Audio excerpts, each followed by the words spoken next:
What's up, everybody? Jensen Cummings here. Thank you, as always, for tuning in. Very excited to be launching Restaurant Marketing Week with episode 1, day 1, where we're talking marketing 101, really storytelling 101, because we believe that you need to tell your story because no one cares about what you're selling. And this is what we're going to focus on, really how to tell your brand story rather than just transactionally trying to sell the next dish, the next drink, whatever that might be. And so we have gathered up a great crew to kind of speak to that thinking, to the strategy of storytelling. Again, this is day 1. We will be here all 7 days of this week with different specific topics around marketing avenues and 2 to 3 guests every single day that are speaking to that, as that is their expertise, to try siphon some superpowers this week, people, as restaurant landscape is ever shifting and so much now during COVID that we need as much strategy and tactics as possible to be able to deploy. All right. Like I said, I'm excited. I have been building this for 2 months, Sophie behind the scenes for 2 months, and here we go. Our very first guest of Restaurant Marketing Week, Priya Shah, is coming on to speak with us about storytelling, about your brand story. Priya is founder and principal at ShahSquared Consulting based in Denver. Priya, thanks for being on. Thank you for having me, Jensen. I'm excited and I'm really honored to be the first to kick off your show. You are going to set the bar high for us. No pressure, Priya, but for you really as somebody who is thinking about the fundamental stories within brand, because you know that every opportunity that we have to amplify or sell downstream all comes from having a strong story. And I just want to set the table for you. So take it away. Give us some of the strategy, some of the thinking that you are looking for brands to deploy to be able to actually tell their story rather than just try to sell. Definitely. And I think one of the things that you and I have talked about is that as a restaurant, it's really important to go through your story. I think a lot of restaurateurs don't take the time to really think about what does set them apart. They just are thinking, like you said, transactionally of, oh, I need to get this out. I need people to buy this or that. Instead, I think it was really best said by Danny Myers, when you're in the restaurant business, you're not necessarily selling products, you're selling hospitality, you're selling experiences. And that's one of the things I love. And that's why I work with restaurants, is because that is such an element of who you are. And so if you really haven't stepped back to even share your story with friends, with family, you really can't extrapolate what sets you apart. I want to go down this rabbit hole really quick, and I'm sorry because I know you had a line of thought, but Danny Meyer also talks about knowing the name of the cow. We talk about that on this show a lot. People don't care about your burger unless you are the number 1 in category, which there's only 1 in your market or 1 in the country, whatever that is. Yet telling people the name of the cow is super important. And I think both you can tell people the name of the cow through the story of that dish, of the farmer, of the ranch, or the people within your company. When I say that to you, where does your head go? Because I think that's an important thing. We're trying to sell the burger. We need to sell the cow, right? Yes. And that's when it comes back to that story piece like we had talked about. And I feel like I often am talking to a restaurant owner who either has overlooked or ignored or really hasn't taken the time to think through what is the element that sets him or her apart. And I really do feel like sometimes they think that the most interesting elements of who they are is irrelevant and no one's going to care. And who's going to take the time to think through what's in my logo or why I do what I do? And there's so much to it that they think it's mundane, but everybody else that comes into your restaurant thinks it's amazing and really wants to learn more. Yeah. Do you have a specific example of that? I think that's very, very important. Sometimes we live in it. We're so close to it that it just seems like this normal thing, or it seems like a nuisance to you because it's just this job that you have to do, or this piece of your story that just is matter of fact. If for other people, it's super enticing and interesting. Is there an example where somebody did not realize how impactful a piece of their story was that you were able to pull out? Yes. So I have a client that really got into the industry because he worked in multiple kitchens and had all of these experiences at different places. And at the end of the day, he said, I learned a lot about what I want to do and what I don't want to do from these experiences, which is why I created my own restaurant that really takes all the things I liked and takes it to a whole new level. And a lot of that has to do with hospitality. And I had to tell him that even though it feels inherent every time somebody comes in, that hospitality is at the forefront.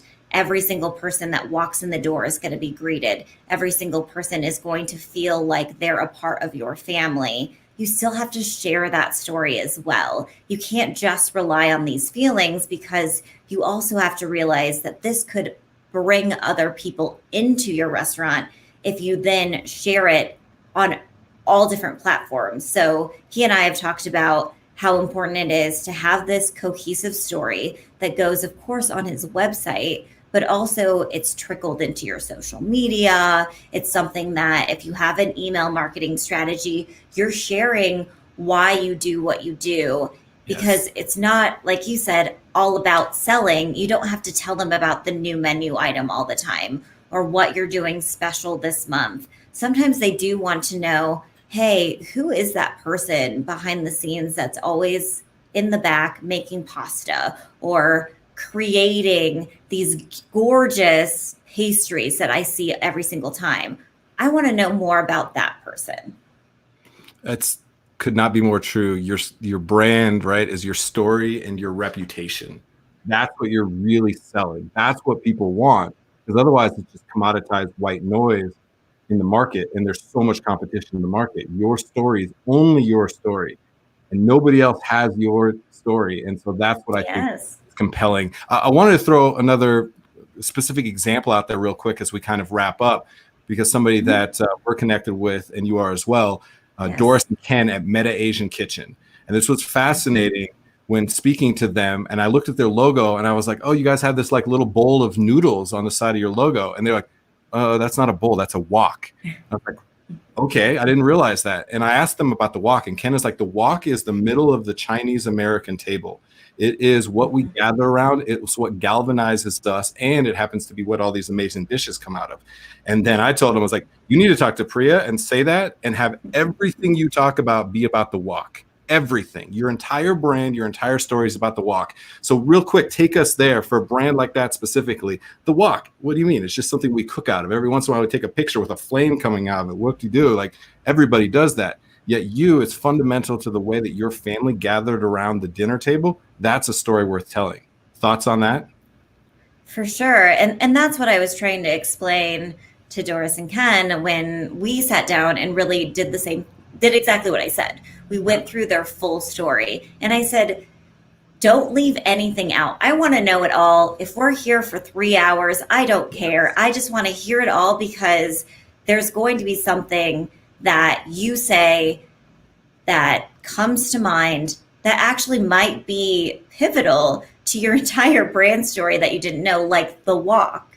So for me, the wok was really interesting to learn more about, just because, like you said, it is something that is on every table, but yet it symbolizes a little something different for every person. And that is their journey as well, where, the wok is a vessel that holds different things, but what you put in it is going to differ by your family, by where you live. And so for them, it's, of course, their heritage, that they both have family from Hong Kong, but at the same time, they grew up in the United States. Ken is actually from Boston. So we talk about how these little elements of who they are, it's going to be very different than anyone else, because they had their own experiences that contributed to what goes in that wok. Yeah, and everything happens downstream. Then the logo represents the wok and how that galvanizes people around the table, around your table. And then you take that downstream. Then I think when I had spoken to them, they had a photo shoot coming up. I was like, great. Or they had a blogger coming in.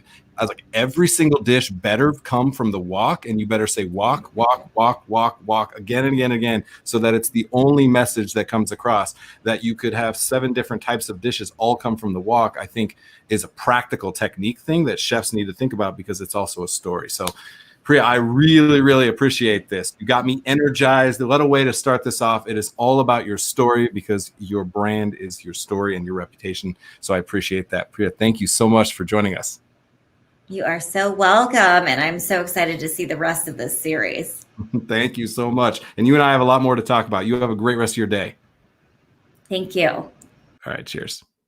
All right. Awesome. What a way to kick it off. Your story, your story, your story. You're going to hear, I'm a broken record. I'm going to say it again and again and again, because sometimes in the industry, we're a little thick-headed. We need to understand that it's the story, not the dish that comes out of that matters. The dish is the manifestation of your story. I love it. We mentioned family a little bit, gathering around the table. So I want to bring in my next guest, who knows a thing or 10 about family. Dominique Leach of Lexington Betty's Smokehouse in Chicago. Dominique, great to see you again. Nice to see you too, Jensen. How are you today? I am doing well. You know, my energy is always high, and it's even higher today. I get 3 guests on today to speak about this, to kick us off. It's all about story. You and I have spoken before. You've been on the show, and we talked about family. The name of your restaurant is from family. Your potato salad I want to talk about is from family. You have done an amazing job of weaving family into the story. And I think family is something we talk about. We say, oh, it's our restaurant family. It's our extended family. It's our dysfunctional family. All these things are true, yet they're tropes that maybe don't live within your brand. It's something that you just kind of say, and you have done an amazing job of building your whole brand around it. So I want to siphon some of that superpower from you. I want other restaurateurs, other budding, emerging restaurateurs who are looking to start their brand to start from day one of telling their story versus just focusing on the dishes, which you have done so well. Family. When I say family, why is it important for you, and how are you actually bringing the story of your family to the forefront of your brand? Well, the story of my family was so important at the beginning of the start of Lexington Betty Smokehouse, because a lot of the initiative was to encourage my family and people that particularly look like me, that, you know, we're capable of starting our own businesses from nothing. I had nothing when I started Lexington Betty Smokehouse. I was working full time at the Four Seasons. And I just, based off of what was in front of me, watching families come and vacation comfortably, it looked like money wasn't a problem, or ultimately time wasn't a problem. It helped me to realize the type of life that I wanted for myself. And I wanted to encourage people close to me that they can have something more than their surroundings. And so, you know, the name came from my grandmother, Betty King, from Lexington, Mississippi. And you know how important the name was to me. It had to have substance, and it was, you know, to show the family, hey, this is ours. Let's take off with this thing, you know. And I've always known from the beginning that the narrative would be so important, because people want to know about the struggle. People want to know about the truck being set on fire and us overcoming that. People want to know that after the truck was set on fire, our car was broken into and we were homeless for 8 months, just kind of fleeing the attack that we were under. And these things are encouraging to people, because people need to know that despite the storm, you can overcome anything with consistency and love and passion. And a lot of times we weren't making money at all. I was just showing up and happy to do what it is that I love. And it's been able to blossom into what it is today. But if I can give you the exclusive, my family has had very little to do with the company, despite trying to encourage them. And, you know, people are just going to do what it is they want to do. But the narrative is still important, because, you know, it was the forefront, that it was truly what I had on my heart. You know, it's a lot different now. It's a oiled machine.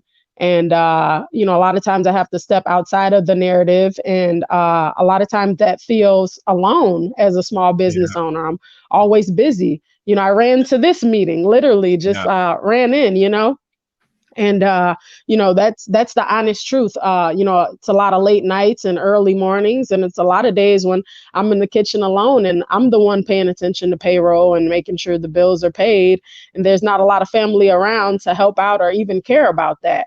But it's still my narrative. It's still the story that I initially wanted to be known for, and I still want to encourage them, and people that I want to encourage all people, because if I didn't, and I'm no superhero, then You are to if me.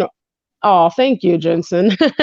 Then, I encourage people in that way. Like, hey, if I did it, a little Black girl from Chicago that was told in school that I had a learning disability, then you can do it, and so, it will forever be a part of my narrative to encourage someone or push them to step outside of their comfort zone. I love it. There's two things I want to unpack that I think are very important. Is you mentioned that the story is about your family, and that's very compelling to you, yet in practical operations, you're on an island by yourself, and it's lonely being an entrepreneur. And I really, really appreciate that. Yet it's still the connection that people are needing.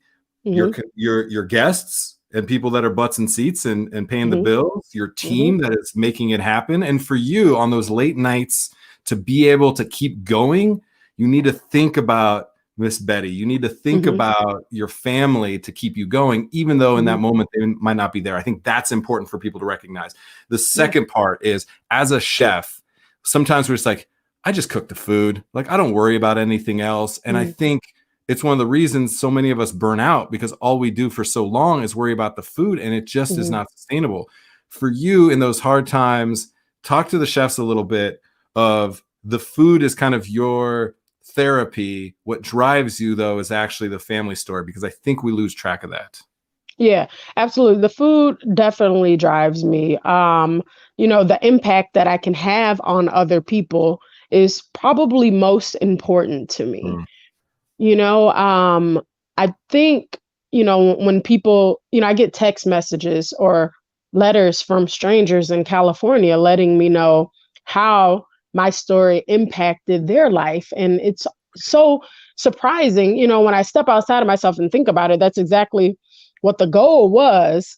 But to actually affect people, it's surprising, but it encourages me to, stay on the path. What you're doing is positive. You're encouraging people and, being an example to not just strangers, but to the team that works with you every day and sweat and stress with you. And, that is so important to me, Jensen, because, I've been lucky enough to get a young lady named Carla, who was a 23-year Spiaggia veteran. And she was my supervisor. So to have her in my kitchen now, first of all, it takes a lot of humility for her. I know it has to. But at some point, I have to tell her how hard it's been for me to be the leader, because we're so accustomed to playing different roles. But she encourages me more than anything, that she can come in. First of all, Spiaggia is so different from barbecue. And she comes in and she gives barbecue that same passion that we put into working the line at Spiaggia. And that is huge. That's huge, because fine dining does not, or barbecue in most people's eyes, does not stand up to fine dining. And to us, it does. And to see her have that same fire, because it's me, because she believes in me and what I've created, it fills my heart, because I'm so lucky to work side by side by someone that I've looked up to for years. And, my team has just been wonderful. Like today, I'm completely out of gas. This is like my 8th day. And, they're the type of team, they're like, hey, get out of the kitchen, just like go spend some time. Like they see me limping today and they're like, you need to sit down, and, a lot of people they're just not going to care that much. And, they're just as much as my family as my blood family is. Because if it's just about brisket, they don't care as much. They just can't. Yet it's about It's about your family. It's about your story. It's about their story. I'm so grateful to Carla. I don't know Carla yet. I know Carla like right here. Because I'm going to send you a picture of Carla. So hopefully you can highlight her on your page. Please do. You know, we're all about those unsung hospitality heroes. And Spiaggia, we've had, 2 weeks ago, we had Tony and Kathy Montuano on. Legends. Yeah, I've seen that. Legends in the industry. Legends. I mean, come on. And so the fact that they're cultivating people who give a shit, that makes a ton of sense to me. Yeah. And for Carla to come with you, because it's your story, like the barbecue or the high-end Italian, we recognize that those don't matter. But getting up every day to like feed your family, that matters. And I so appreciate that. Carla, you and Dominique, heroes. This is why Essential for Restaurant Workers doesn't even cover it. You are fundamentally the pillar of your community, culture, and commerce. And so Dominique, I so appreciate it. Thank you so much for sharing. Thank you, Jensen. Thank you so much. I love being on the show. I'm so glad that we met, and we're going to cross paths plenty of times. Yes, I'm excited about that, and I'm coming to see you. And Carla, we're coming for you. I appreciate it.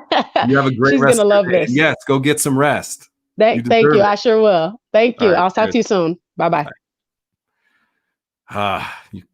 You understand why I love doing this show, because the more you communicate with people in this industry, the more you're simultaneously inspired and just filled with the intensity and the weight of it. And you can really feel that. And I always appreciate Dominique for being so open and honest. It's why people gravitate. She has an orbit because of the fact that she is so real with her story, with her family's story. And Carla is exactly the embodiment of why you tell your story, because then you get aces in your orbit. And I think it's important. So anyway, love it. All right. We're going to wrap this episode up with our next guest. We are talking about building community, a sense of place. And this is something that we talk about yet don't always deliver on. So I want to invite in Alexis Watts to speak with us. Alexis, good to see you. Good to see you too. Thanks for having me. This is fire first episode. So many good things that are really laying the groundwork. And so want to talk to you a little bit about, again, community. We talk about that a lot. Family, we talk about that a lot. Telling your story, we talk about that a lot. Yet we don't always deliver on it because we get so tunnel visioned on what we do and how we do it. And so I really want to give you an opportunity to talk about, creating that sense of place, creating and cultivating community within 1 mile, 2 miles, 5 miles. We sometimes forget about the people that are right down the street. And so when I go there, where does your head go? What are you trying to instill in the restaurants that you work with of building community?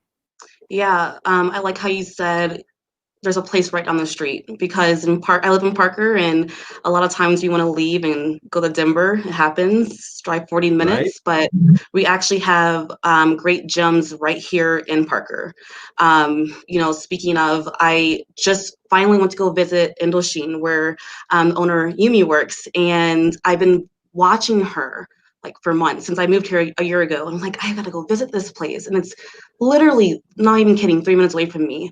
And she has this great community page where she posts stories about her family and her food and the foods that she has that, just the stories behind it. And I said, I have to try it. Like, that's what pulls me in. If someone has a good story, I want to try it. I want to be a part of your family.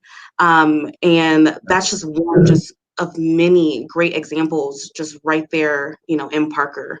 I want to stay with Yumi for a minute, because and anybody who watches the show knows Yumi is, I think, one of those people that's the most unique and interesting and dynamic people in restaurants that I've come across.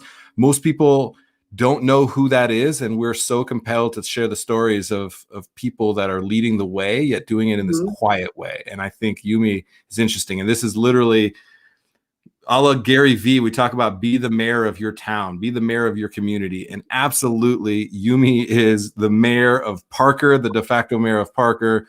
So, she has people who basically set their calendar to when their kids turn 16 to go work for Miss Yumi. Speak to that, the importance of community buying into you so that you don't end up with no butts and seats. You don't end up with a labor shortage. You don't end up with a lot of the pitfalls that other restaurants face that I think is a fundamental culture issue rather than a labor issue, or rather than a revenue issue. I think it always is that underlying issue. So go there a little bit. When we talk about being able to be the mayor of your community, kind of what is the importance you think from a brand position? Yeah, a lot of people think it's just more of, you're making your food, getting people in, you're using some social media, but I think it's more about going deeper. Are you involved in the schools? Are you involved in your local farmers market? We have like 2 great Parker food and drink pages. Are you posting to those pages? Are you connecting? Are you finding your customers? Not only they're finding you, are you finding them? How are you involved? Are you, making sure you're talking to the local candidates? I mean, whatever it is, are you making sure you are involved in the community and building your brand as that restaurant that, not only, the locals know, but everyone maybe in the surrounding areas are going to know who you are because you're out there, you're making an impact, not just by feeding, someone who's coming in, but are you really feeding them knowledge? Are you telling them who you are and really just, again, making that big impact in your local community? You mentioned Facebook groups. I think this is interesting. One of the things that I mentioned on this, and I mentioned again, we just get so transactional. I made this dish, buy it. I made this drink, buy it, buy it, buy it, buy it. And the reality is everybody's saying buy it. And it's a bunch of white noise and nobody is breaking through that white noise unless you tell a story and have people go, wow, I don't even know what the dish is, but I want it, Yes. and that impact I think is important. So going into a Facebook group and not just saying, here's the dish we're doing today, come buy it. How do you actually go about presenting your story? What is it that restaurants need to do rather than just posting their dish to actually engage in the community? Because I don't think we recognize the need for that. Yeah, that's just one thing that, it does get old. I think customers notice it too when you are constantly saying, hey, here's our deal. It's like, okay, that was the same deal as last week. What do I have going on this week? And I think really showing the behind the scenes on those pages or really, getting other people involved. So if you have any influencers who are local or someone had a great experience, have them share your plate, for you. I think that's a big thing I've seen. I have posted plenty of times of myself, going to a restaurant, I'm posting the food item. Oh my God, this restaurant I posted about Vine's Wine Bar this past weekend. Like, oh my gosh, your lobster ravioli is amazing. And then boom, it just explodes. And I think having that partnership of you constantly posting, like, this is the dish, this is how it was made. I think West Main Tap Room in Parker does it in an amazing way. They post, here's the carrot cake, and this is how it was sliced, and this is how it was made. And it's just like gives you the details of like, oh my gosh, I gotta taste it now. I know the whole history about how your cake was made, but I had to go taste it. And Here's I us think picking the carrots out of the ground. Like that's what people want to see. yeah, it's like you're talking about your chef and the love and everything they put into it. I think that really makes a difference. Telling the story of the item, Yes. Most people in restaurants struggle with time. We never have enough time. We're too busy. We don't have enough time. It's an excuse that we use all the time. So from that position, speak to us real quickly as we kind of wrap this up of the importance of telling that story on the front end so you don't have to sit there and try and sell when nobody cares. Spending the time on the front end when you're in developing that dish or that item. Why is it important for us to spend the time? Because that's what we don't do enough. And then we just scramble at the end when we're like, oh, it's going on the menu in 2 hours. We need to sell it. And then we try and throw stuff at the wall and it just doesn't stick. The importance of the message and the marketing and the time on the front end. Yeah, I think, including during like COVID times and just everything that's going on, I think like you just said, we do get wrapped up with just putting anything out there. And it's more of, we want to know your story. What's going on in your restaurant right now? What's happening with your chef? What's going on with turnover? Whatever it is, we want to go ahead. I feel like if we're eating dinner together, we might as well be a family. Tell us the truth. Tell us everything. Bring us in. I think having that story makes it more of a place that I actually want to go to. I actually want to support you because I know your story. Instead of you just handing me a bag, okay, here you go. Thanks, have a great day. Or here's your plate. Here's the cheeses on your plate. Okay, but tell me some more. Like, are these cheese? Is the cheese and meat from Colorado? Like, I want to know more about what's happening in your restaurant, the story behind it, because I think it makes the meal just even more special than just placing a plate in front of us. So yeah. I could not agree more. I think you said, tell us the truth.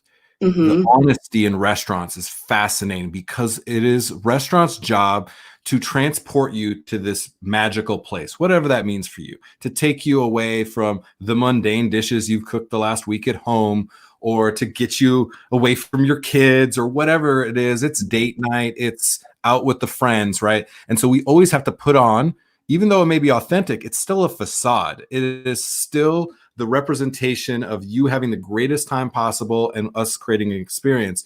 We don't actually show you the honesty, the vulnerability in what that means, the struggle and the joy it takes to get to the plate. I think, again, that's what really matters. So just you saying truth took me down this whole place, and I think we need to pay attention.